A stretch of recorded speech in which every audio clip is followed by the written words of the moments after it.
안녕하세요. 박재진 변호사입니다. 본 영상에서는 뉴욕주를 기준으로 주택 구매 절차에 대해서 간단히 소개해 드리도록 하겠습니다. 박재진 변호사 TV에서 전해드리는 영상들 하나도 빠짐없이 시청하시기 위해서는 좋아요, 구독하기, 그리고 알람 설정 부탁드리겠습니다.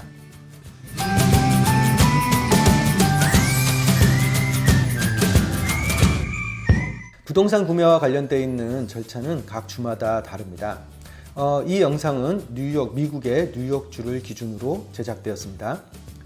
본 영상에서 다루고 있는 내용은 주택을 구매하는 절차 단계별로 간단한 내용들을 소개하고 있습니다. 일반적인 내용들 위주로 소개를 해드리기 때문에요. 각각의 거래마다 본인의 사정에 따라 내용들이 조금씩 달라질 수 있다는 것 염두에 두시기 바랍니다. 우선적으로 여러분들 먼저 해야 되는 것은 본인이 사고 싶은 집을 찾는 것이겠죠. 집을 찾으실 때 브로커의 역할은 아주 중요하다고 할 수 있습니다. 브로커는 지역의 전문가 또 부동산의 전문가로서 여러분들에게 관련되어져 있는 모든 내용들을 잘 설명해 주실 겁니다. 여러분들이 원하시는 집, 찾으시는 집, 어느 정도 사이즈의 어떤 스타일로 어디 학군 또는 어느 지역에 위치해 있는 집을 찾고 있다. 그리고 내가 소득은 어느 정도니까 다운페이는 얼마를 하고 모기지는 얼마 정도 얻을 것이다.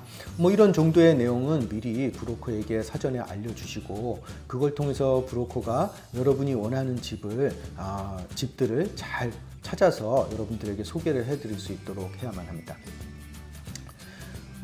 브로커는 단순히 셀러하고 바이어를 연결시켜준다 이렇게 생각하시는 분들이 있으신데요. 사실 브로커가 되시는 분들은 더 많은 역할을 하시게 됩니다. 집을 처음에 찾는 것에서부터 클로징 할 때까지 브로커가 여러분들의 내비게이터, 그러니까 안내자가 된다라고 보시면 됩니다. 그리고 그 브로커가 되시는 분이 처음부터 집을 잘 찾을 수 있도록 모든 정보 같이 공유하시는 것 권장해 드리고요. 일반적으로 브로커는 이런 내용들을 전해드릴 거예요. 그 집이 어디에 위치해 있고 교통은 어떻고 학군은 어떤 학군에 포함되어 있고 그리고 그 집에 세금은 얼마씩 냅니다. 앞으로 그 지역은 어떤 발전 가능성이 있고 인근 지역에는 어떤 사람들이 많이 살고 있고 어떤 커뮤니티가 위치해 있습니다. 그런 정보들 중요한 정보죠. 여러분들에게 전달해 드릴 것이고요. 또 주택에 관련되어 있는 정확한 내용도 전달해 드릴 겁니다. 지어진 연도가 언제고 집이 스타일이 어떻고 지금 어디가 낡았고 아니면 수리가 필요하고 또는 세금을 얼마씩 내게 되고 이런 것들에 대한 모든 정보들도 또 브로커를 통해서 여러분들이 아시게 됩니다.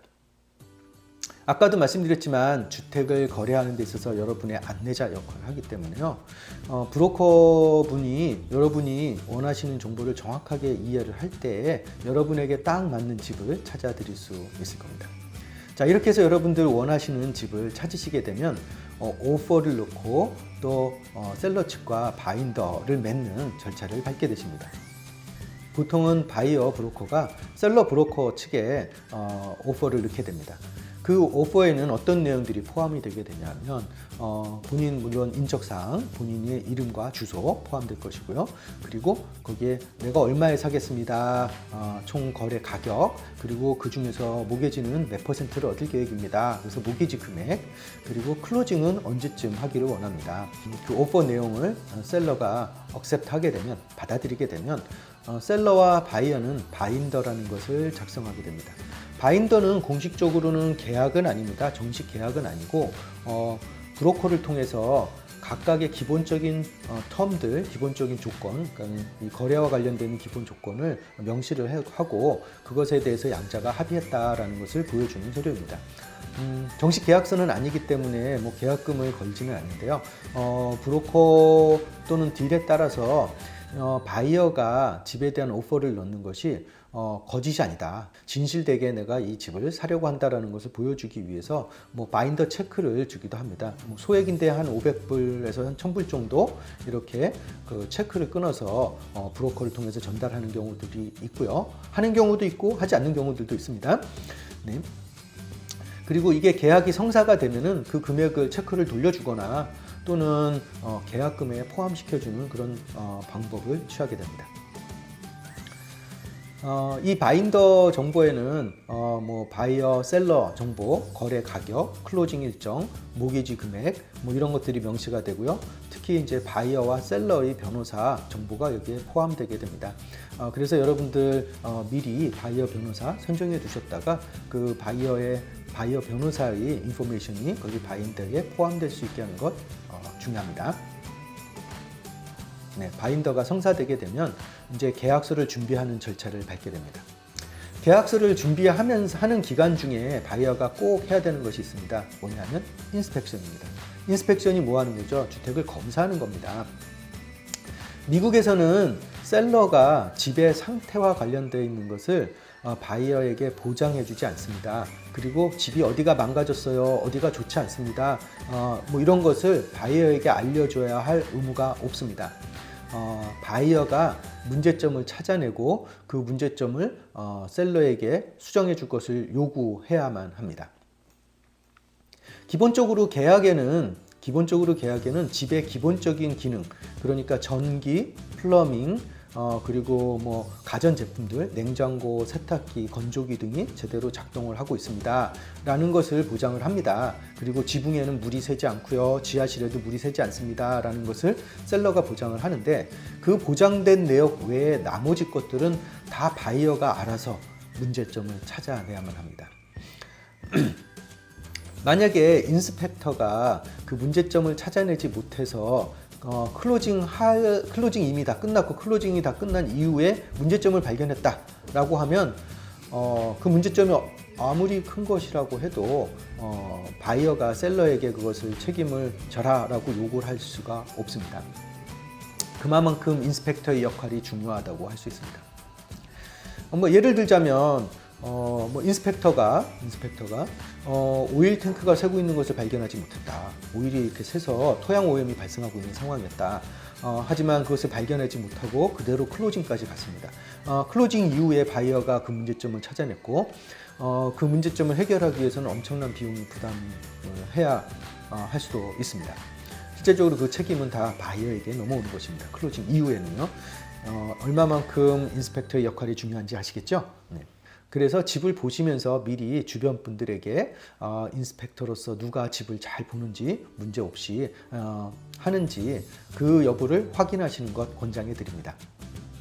그리고 인스펙션을 하실 때는 바이어는 꼭 그 인스펙터를 따라서 같이 인스펙션에 참여하셔야만 합니다. 가셔서 인스펙터에게 직접 설명을 들으시는 것 권장해 드립니다. 그 자리에서 수리해야 될 것들이 있다, 수리가 권장된다 라고 하면 바로 브로커를 통해서 수리 요청을 하는 거, 또 그 수리 요청을 하시고 또 그리고 수리를 해주기로 한 것들에 관련되어 있는 목록을 미리 작성을 하셔서 바이어 변호사에게 꼭 알려주셔야만 합니다. 그리고 그 수리 내용들이 계약서에 반영되도록 해야만 합니다. 또 인스펙션을 하고 나면 인스펙터가 인스펙션 리포트를 여러분들에게 전달해 줄 겁니다. 그러시면 인스펙션 리포트 자세히 리뷰해 보셔야만 합니다. 왜냐하면 현장에서 설명을 하지 못하는 내용들도 있을 수 있고요. 이후에 발견한 문제점들이 거기에 포함되어 있을 수도 있기 때문에요. 인스펙션 리포트 꼭 읽어보시고 자세히 검토해 보시기 바랍니다. 그리고 인스펙션 리포트에서 나온 문제점들이 있다라고 하면 변호사를 통해서 그 수정 사항들이, 그러니까 수리 사항들이 계약서에 반영되도록 해야만 합니다. 인스펙션을 하고 있는 동안에는 이제 셀러 측 변호사가 계약서를 작성을 해서 바이어 측 변호사에게 전달하게 됩니다. 바이어 측 변호사는 받은 계약서를 이제 바인더에 포함되어 있는 내용들과 비교하면서 계약서에 충실히 바인더의 정보들이 반영되었는지 확인하게 되고요. 또 인스펙션 리포트 내용, 그리고 바이어가 알려온 수리 사항이라든지 이런 것들이 계약서에 잘 반영되도록 하게 됩니다. 보통 계약서에는 거래 금액들, 또 다운 페이먼트 하는 금액, 그리고 모게지 커밋먼트와 관련되어 있는 조항들, 그러니까 모게지 컨틴전시 조항들, 또는 클로징 일정과 관련되어 있는 내용들을 담게 됩니다. 보통 모게지 커밋먼트는 계약 성사된 이후에 45일 이내에 받는 것을 조건으로 하고요. 그리고 클로징은 60일 이내에 하는 것을 계약 조건으로 하는 것이 일반적입니다. 바이어 측에서 모든 내용들을 확인해서 계약서 내용 괜찮다라고 하면 바이어가 계약서에 서명을 하고 계약금 체크와 함께 셀러 측 변호사에게 사인된 계약서를 보내게 됩니다. 셀러 측에서는 그 계약서를 받아서 또 리뷰를 하고 셀러가 사인을 하고 그 계약금을 셀러 변호사의 에스크로우 어카운트에 입금을 하면 계약이 완성됩니다. 그리고 완성된 계약서를 바이어 측에 전달하게 됩니다. 네, 바이어 측은 그 양쪽이 다 서명한 계약서를 받게 되면은 이제 즉시 해야 되는 일들이 있습니다. 모든 일정에 관련되어 있는 시간이 그때부터 가게 되는 것인데요. 네, 자, 바이어 측은 그 완성된 계약서, 그러니까 다 서명된 계약서를 받게 되면 바이어는 모게지 신청을 하셔야만 합니다. 아까도 말씀드렸지만은 모게지 일반적으로 45일 이내에 모게지 커미먼트를 받는 것을 조건부로 하는 경우들이 많습니다. 모게지 커미먼트라는 것이 무엇이냐면요, 은행에서 개인의 소득이라든지 이런 정보들 리뷰해보고 집의 상태라든지 집의 가치 이런 것들을 다 리뷰한 후에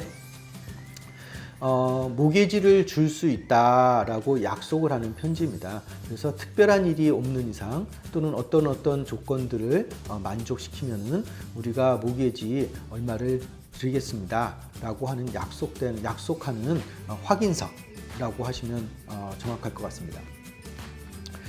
네, 이 확인서는 계약을 받은 지 45일 이내에 해야 된다라고 하니까 그러면 내가 계약서가 된 이후에 모게지 절차 밟으면 되지 않을까 이렇게 생각하시는 분들이 많으실 텐데요. 모게지 커미먼트 물론 빨리 받을 수 있다고 하지만은 모게지와 관련되어 있는 신청 준비는 집을 보시면서 같이 미리 해놓는 것 권장해 드립니다. 미리 은행 선정해 놓으시고 또 미리 은행에다가 개인 서류, 개인 소득과 관련되어 있는 것, 크레딧과 관련되어 있는 모든 정보들을 미리 은행에다가 전달해 놓고 나중에 집과 관련되어 있는, 주택과 관련되어 있는 정보만 업데이트를 하시면은 아주 빠르게 모게지 커미먼트를 받으실 수가 있습니다. 네. 일반적으로 이 모게지 커미먼트 며칠 이내에 받겠습니다라고 약속을 한다고 했죠. 그 내용이 이제 모게지 컨틴전시라는 형식으로 계약서에 들어가게 되는데요. 만약에 이 기간 내에 모게지 커미먼트를 받지 못하시면은 바이어나 셀러가 계약을 파기할 수 있는 권리를 명시하는 경우들이 일반적입니다. 보통 그 기간을 서로 연장하기도 하고 하니까 또 미리미리 변호사에게 어떤 일 때문에 모게지 커미먼트가 늦어지고 있다, 이런 내용들을 미리 알려주시는 것 권장해 드립니다. 그런데 주의하셔야 될 것은 아무리 모게지 커미먼트가 나오지 않는 경우에 다운 페이먼트를 돌려받고 계약을 파기할 수 있다라고 해도 만약에 바이어 측이 모게지가 나오지 않을 조건들을 이미 알고 있음에도 불구하고 셀러나 은행에게 밝히지 않았다든지 또는 이 거래가 싫어서 변심을 해서 일부러 모게지가 나오지 않게 은행 측에다 거짓 서류를 제출하거나 또는 서류 제출을 거부한 경우 이런 경우에는 계약 위반에 해당될 수 있습니다. 그러니까 여러분들 성실하게 관련되어 있는 모게지 신청서 내시고 관련되어 있는 서류들을 제출하실 것 권장해 드립니다. 자, 그 다음에 해야 될 일은 바이어 변호사가 타이틀 보험을 오더하게 됩니다. 타이틀 보험이라는 것이 뭐냐 하면요. 여러분들 미국에서도 이제 등기부 등본이라는 것이 있습니다. 등기부라는 것이 있어요. 그래서 디드와 이런 것들 관련되어 있는 문서들을 카운티 클럭스 오피스에다가 레코딩을 하게 됩니다. 하지만은 등기부에 있는 내용이 소유권을 보장하는 것이 아닙니다. 보장이 되지 않습니다. 그래서 등기부에 A라는 사람이 오너라고 되어 있다라고 해도 그 사람이 100% 오너하고 있는 것인지 아닌지 여부를 등기부만으로는 증명할 수가 없습니다. 따라서 미국에서는 소유권과 관련되어 있는 것을 어떤 식으로 보장을 받냐 하면요, 보험회사를 통해서 받게 됩니다. 이 보험회사는 무슨 역할을 하냐면 그 집의 소유권 또는 여러 가지 담보권이라든지 이런 것들을 리뷰를 한 후에 그 집의 소유권과 관련되어 있는 것이 문제가 없습니다 라고 보험 증서를 발급하게 됩니다. 그리고 만약 하나 그 소유권과 관련되어 있는 문제가 발생하게 되면 우리 그 타이틀 보험사에서 해결을 하겠습니다, 커버를 해드리겠습니다 라는 것을 발급하는 것이 바로 타이틀 보험입니다. 이 타이틀 보험을 발급하기 위해서는 그 집에 관련되어 있는 모든 정보들을 타이틀 회사가 알아야 되겠죠. 보험회사가 알아야 되겠죠. 그래서 그 보험회사는 타이틀과 관련되어 있는 레코드를 다 서치를 오더하게 됩니다. 바이어 변호사는 계약서를 받으면 일반적으로 바로 타이틀 서치를 오더하게 됩니다. 과거에는 모게지 컨틴전시가 있는 경우에는 모게지 커밋먼트 레터를 받은 이후에 타이틀 서치를 오더하게 되는데요. 그렇게 하게 되면은 기본적으로 클로징하는 기간이 좀 늘어나기 때문에 요즘에는 계약이 성사되면 바로 타이틀 서치를 오더하게 됩니다. 타이틀 리포트가 나오게 되면은 바이어 변호사와 셀러 변호사는 타이틀상에 하자가 있는 문제점들을 해결하는 절차를 밟게 됩니다. 그것이 바로 이제 타이틀과 관련된 클로징을 준비하는 절차입니다. 그 절차 중에 또 서베이라는 것도 하게 됩니다. 서베이라는 것이 뭐냐면 이제 설계 도면 비슷한 겁니다.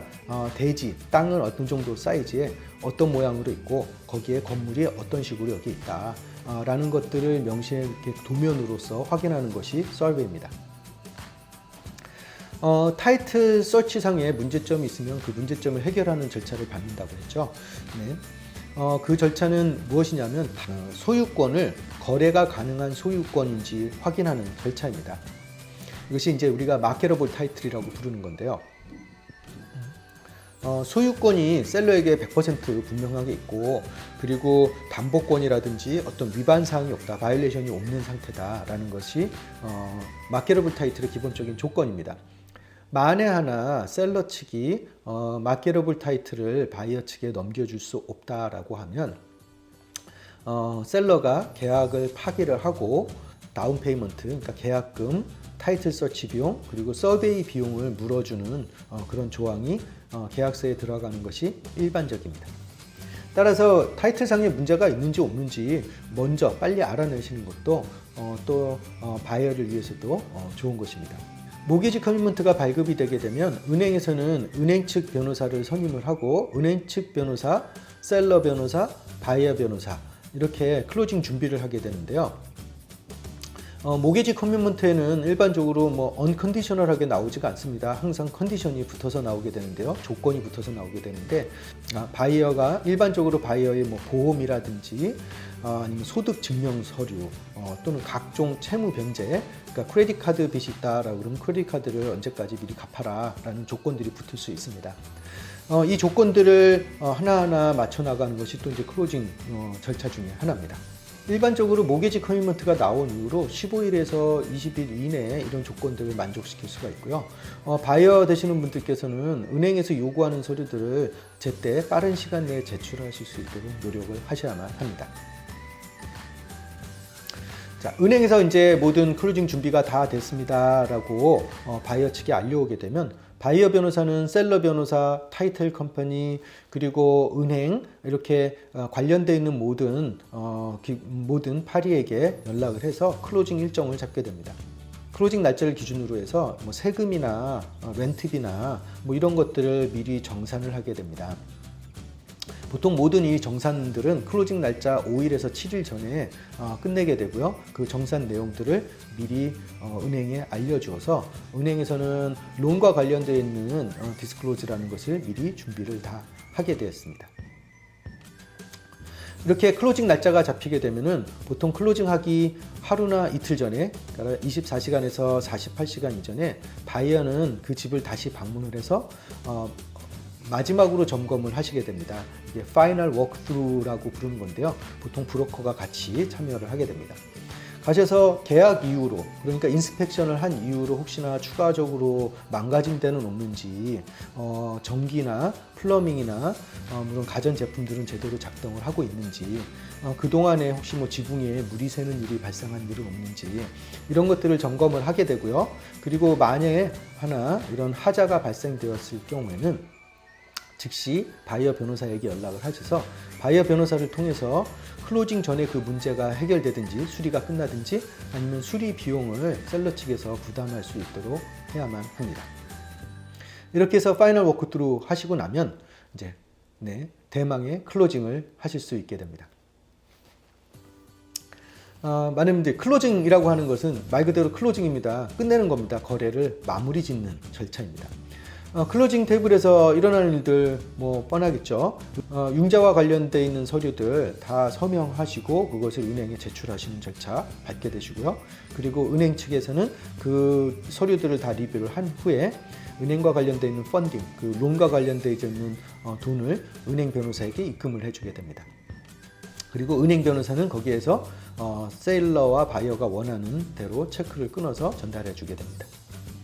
소유권 이전과 셀러 측에서는 소유권 이전과 관련되어져 있는 모든 서류들을 준비를 하고 그것에 셀러가 서명을 하게 됩니다. 그리고 그 서류들을 다 타이틀에게 넘겨주게 됩니다. 타이틀 클로저는 은행 서류, 셀러 측에서 보내온 서류, 그리고 바이어가 제출하는 서류들을 모두 모아서 이 모든 서류들을 다 리뷰를 한 후에 오케이 라고 떨어지면 그때 이제 셀러 측에서 체크를 받고 열쇠를 바이어 측에 넘겨주게 됩니다. 열쇠를 받으시게 되면은 모든 거래는 끝나는 것입니다. 네. 클로징 날짜를 기준으로 모든 권리와 의무가 바이어에게 이양이 되고 그 소유권도 바이어에게 넘어오게 됩니다.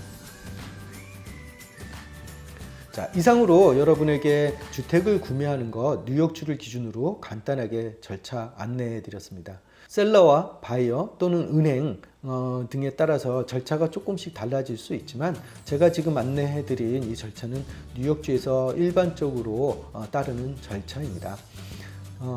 아시다시피 여기 이 절차상에서 바이어 변호사의 역할이 아주 중요합니다. 계약서 리뷰하는 것부터 시작을 해서 클로징 할 때까지 관련되어져 있는 집과 주택과 관련되어져 있는 어떤 문제점이 있는 것들 찾아내고 문제를 미리 해결하는 것들, 이 모든 것이 변호사의 역량에 달려 있다고 봅니다. 미리 지역에서 부동산 거래와 관련해서 경험이 많은 변호사 미리 알아두셨다가 브로커에게 미리 알려주시는 것 권장해 드립니다. 이상으로 뉴욕주를 기준으로 한 부동산 거래 절차에 대해서 안내해 드렸습니다. 계속해서 뉴저지주 주택 거래 그리고 상용 건물 거래와 관련되어져 있는 영상도 제작해서 여러분께 올려드리도록 하겠습니다. 이 모든 영상들 하나도 빠짐없이 시청하시기 위해서는 좋아요, 구독하기 그리고 알람 설정 부탁드리겠습니다. 지금까지 시청해 주셔서 감사합니다.